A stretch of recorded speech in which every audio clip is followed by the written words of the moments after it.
Hi guys, welcome back to Solution Lab. On this channel, we provide you with every possible solution to a specific problem, whether it's a quick fix or a detailed tutorial.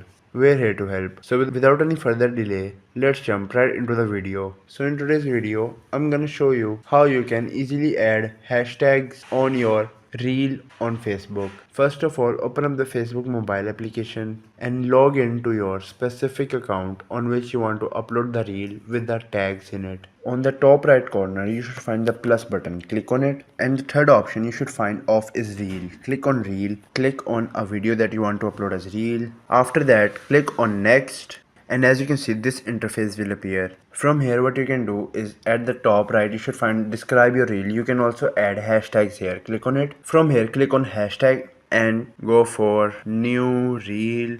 Again, go for hashtag, go for Facebook reel, and anything you want. People can search up the topics, and if you have that specific hashtag in your reel will be recommended to more people. I hope this tutorial was helpful. If it was, please give it a thumbs up and consider subscribing to Solution Lab for more helpful tutorials. If you have any queries or suggestions, just leave them in the comments below. Till then, take care. See you next time.